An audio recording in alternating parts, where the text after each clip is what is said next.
Welcome to the SDA Housing Podcast, brought to you by NDIS Property Australia.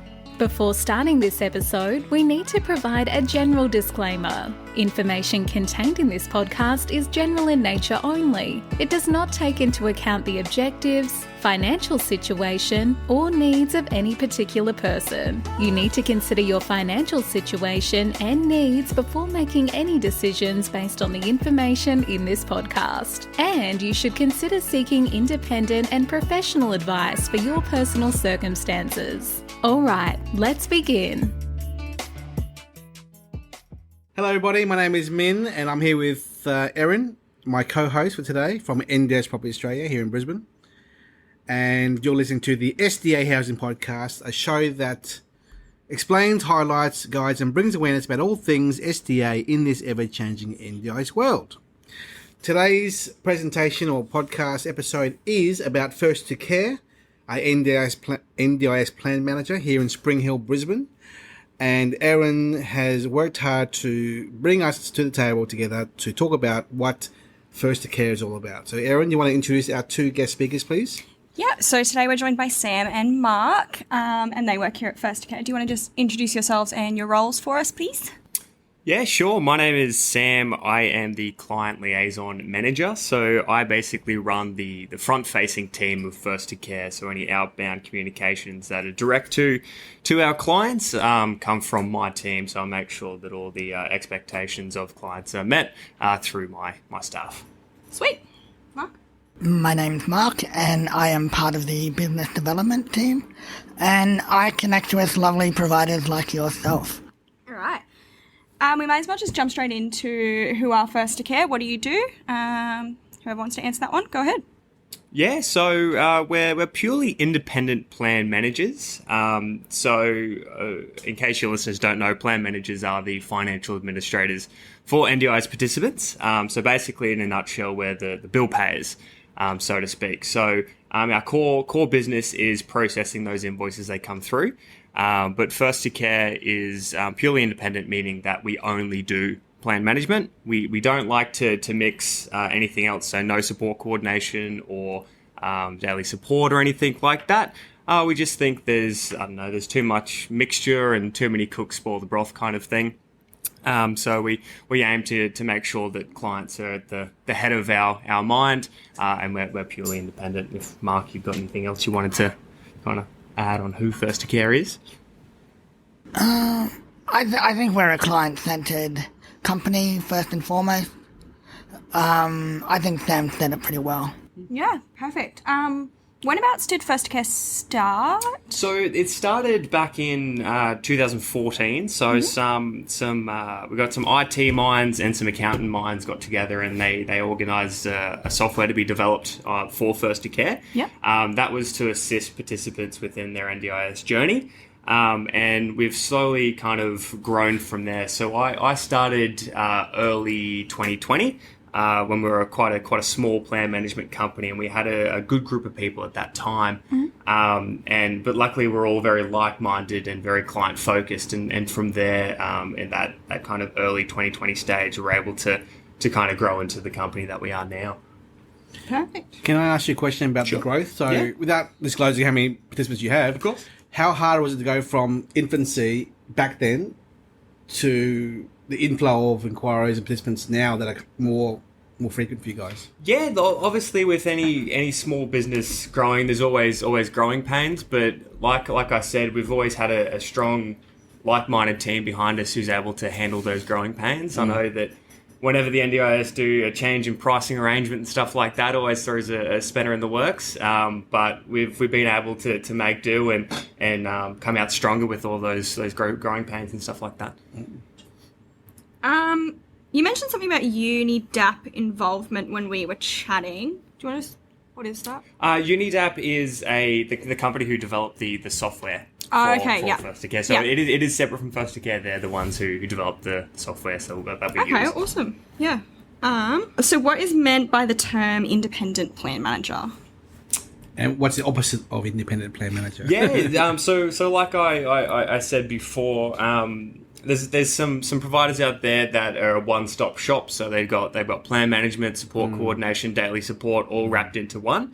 And to answer your question before, I think our growth through that stage of infancy to the size we are now was purely we're able to focus on plan management.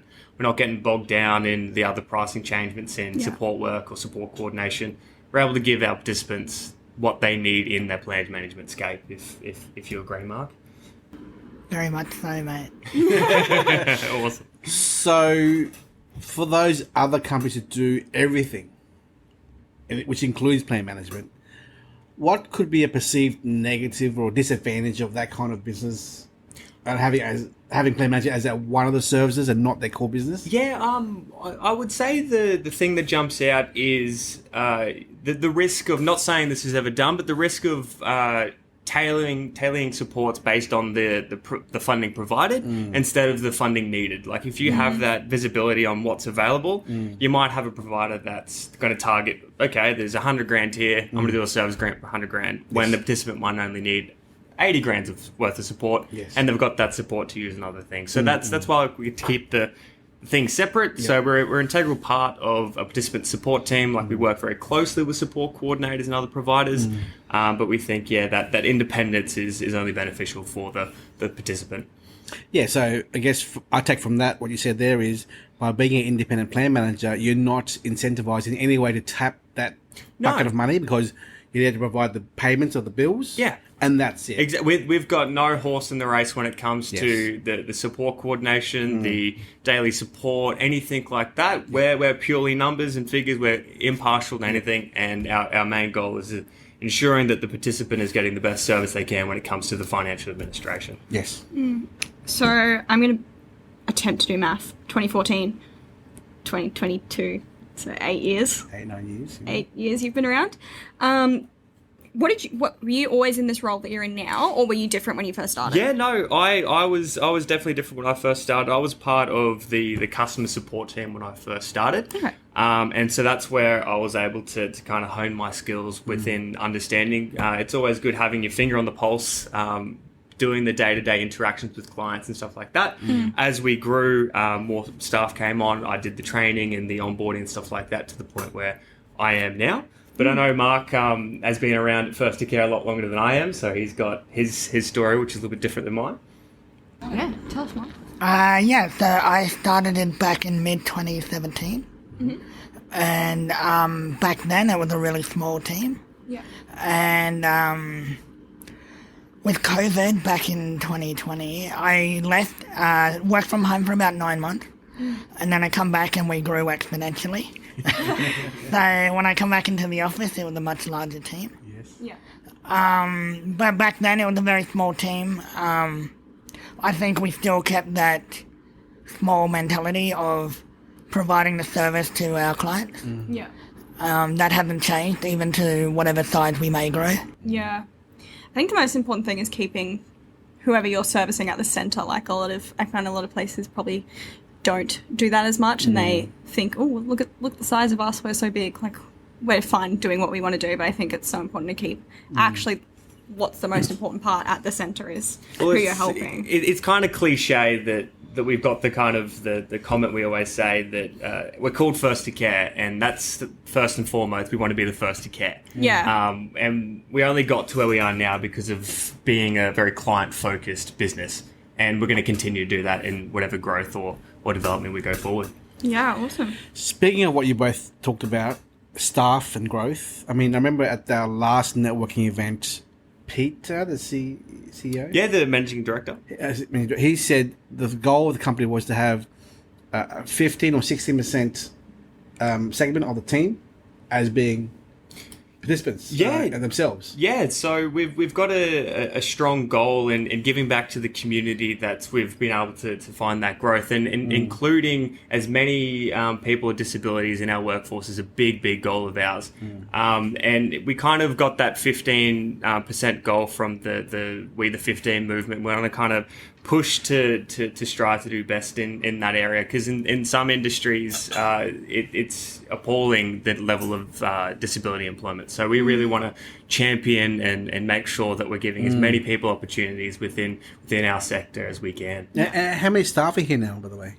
So we've got around 40 staff Yes. at First2Care. Yeah, 15% would be about 5 or 6. Yeah, correct. Wonderful. Yeah, awesome. So you've obviously grown over the past 8 years.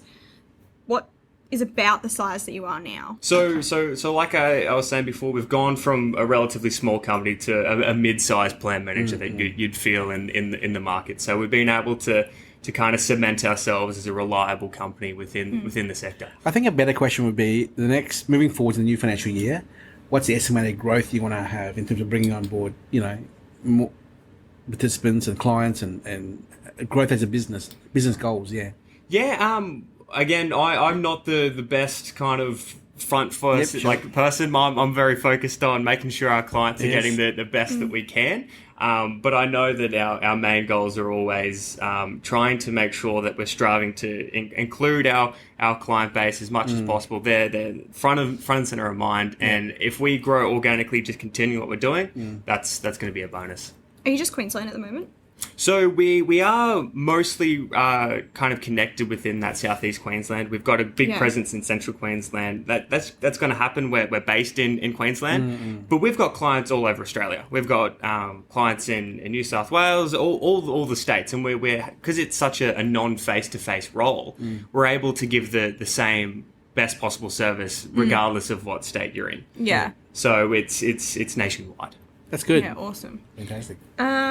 So yeah, you brought up the networking event just before Min. That's where we met you guys, obviously, and I met Mark.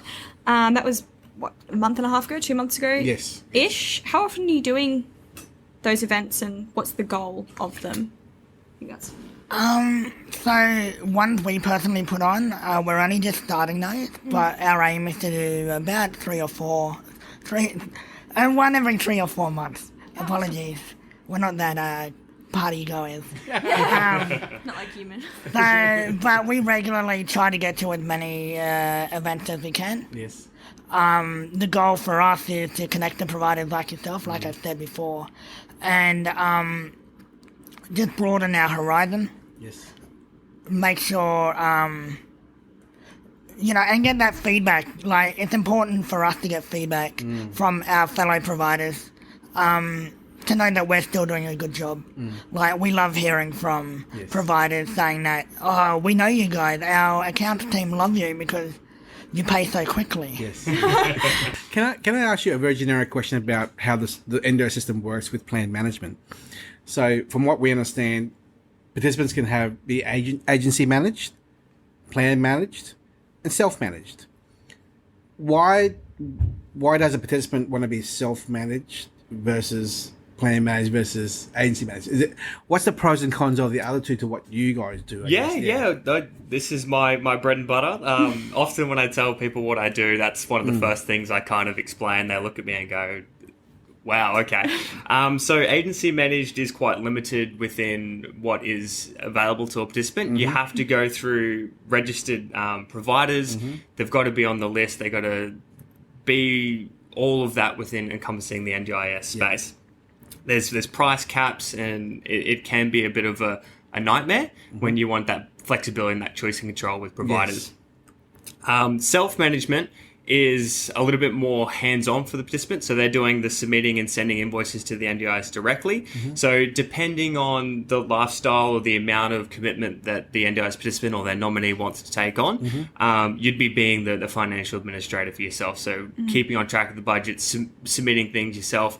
The only positive to that is there are no pricing limits to the support you can provide. But again, there's all that extra risk of being in control of. And what do you mean by pricing limits? So there's a thing called the pricing arrangements. It's the NDIS pricing arrangements, which the NDIS put into place that a provider can't charge more than. A misconception that people normally have is that it's the price they should be charging, but it's the maximum. So any provider and participant can come into negotiations about how much they're going to be charging, but the pricing arrangements is just there to make sure no one's getting price gouged or anything like that. So The two categories that are limited by the pricing arrangements, I suppose, are the NDIA and the plan managed. However, it's not necessarily, I suppose, hindered. It's in benefit of the participant, because you're not going to be getting a psychology appointment for $400 an hour. It's set to a certain amount. Yes. And I suppose the benefit of plan management is you've got the flexibility of being able to go to any provider you want. Don't have to be registered.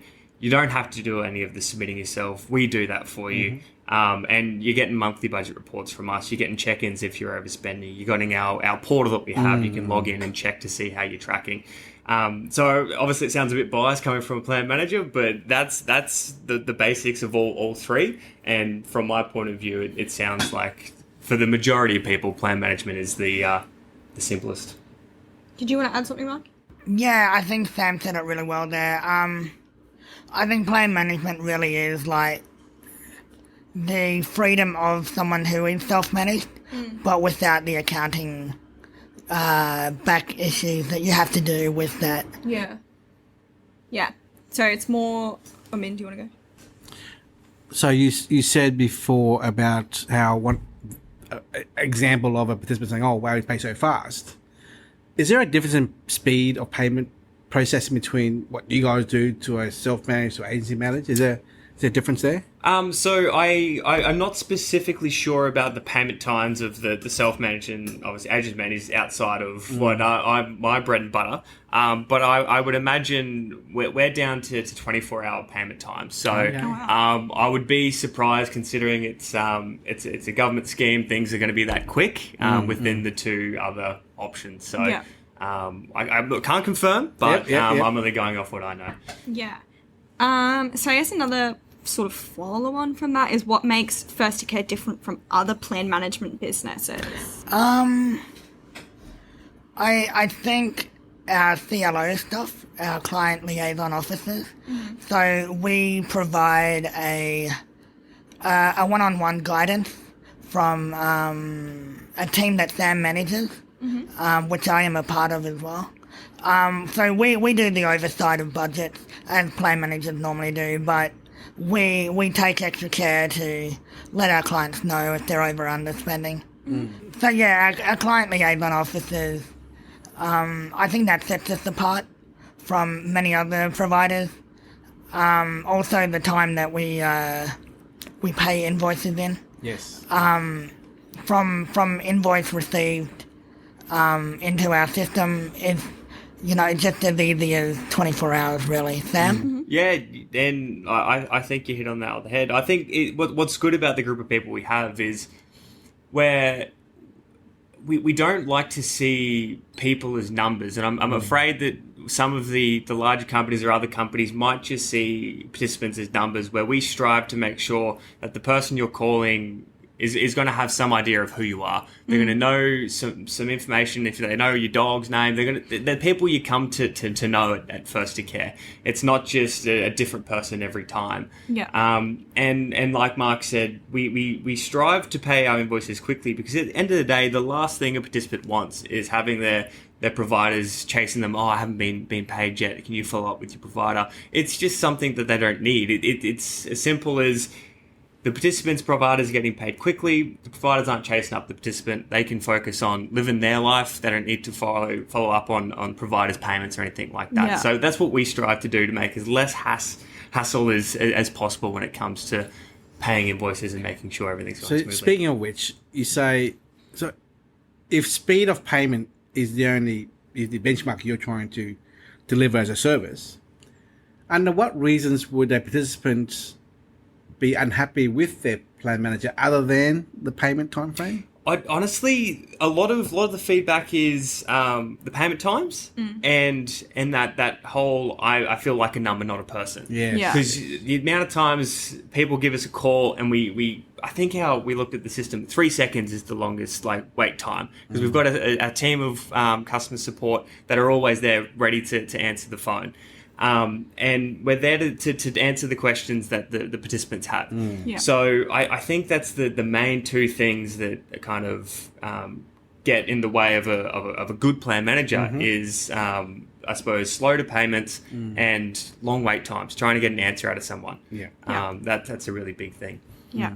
I think once you get to a certain size, and hopefully that'll never happen to us, you lose that element of Customer service. Yeah, and I think that we've really we've put that into our level of growth when we're having our growing pains. Like, easily, there's always a fork in the road. You could go one way or the other way, and we've definitely gone the way of what's made us who we are is making sure that isn't who we ever become. We want to make sure that when people answer the phone, it's not going to be a different person if you call 20 times. It's going to be the same people. You're going to get to know them and stuff like that. And we've grown with that in mind to make sure that we're keeping things on track to whatever size we get to. Yeah. You touched a little bit on goals in terms of growing the size of the business in the next financial year or so. Have you got any other goals in terms of just business in general?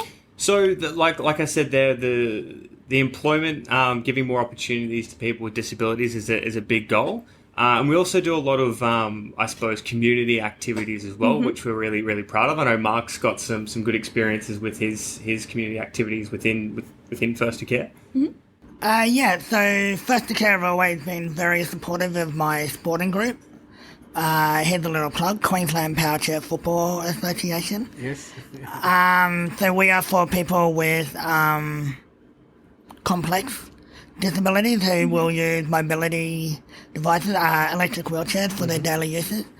Anyone can play, as long as you use a wheelchair or electric wheelchair. So anyway, I digress.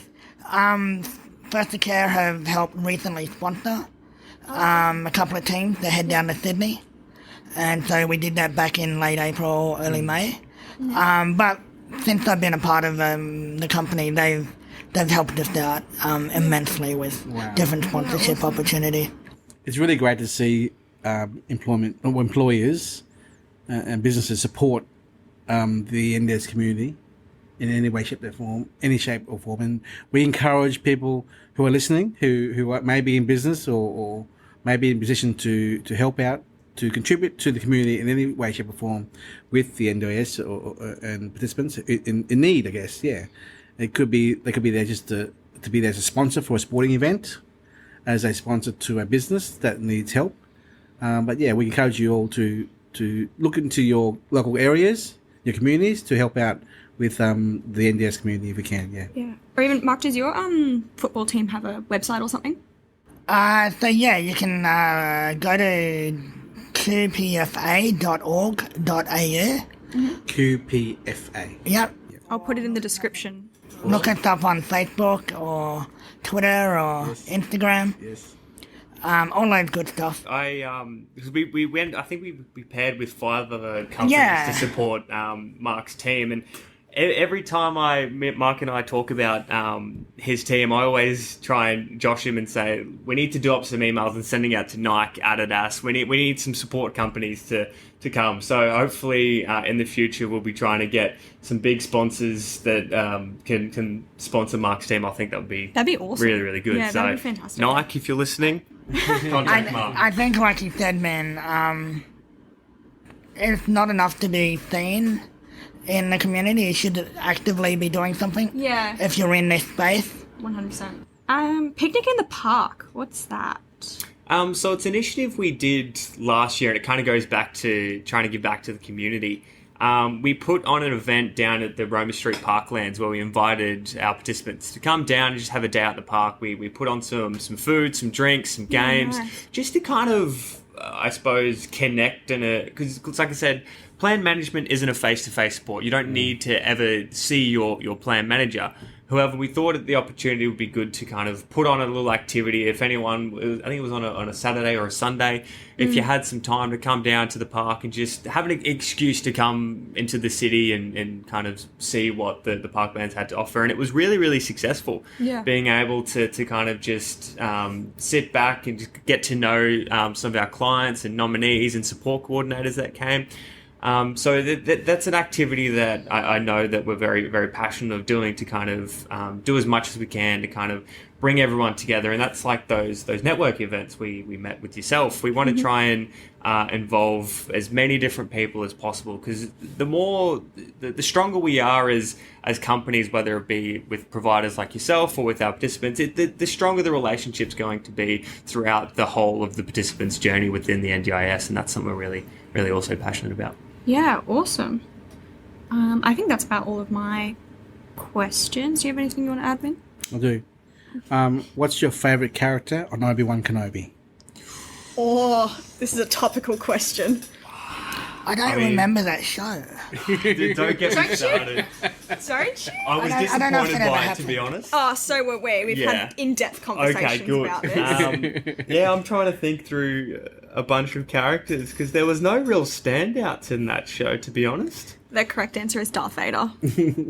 Yeah, but even then, he went off canon and he wasn't as strong as he should have been. Did you see that shoddy CGI work? Oh, the aging? Yeah. Oh, so bad. Horrible. I mean, Mark and I always chat about popular culture and stuff like that. So if you're ever in the tea room, you'll just hear us go back and forth. I think like at the lunch before, we're just quoting Arrested Development to each other. So, What did you say? There's always money. oh, there's always money in the banana stand. Yeah. Well, folks, thank you so much for coming on for our episode. We really appreciate your time and your and for you guys to show how committed you guys are as a business and as a team, as team members in the organisation, in the plan management world.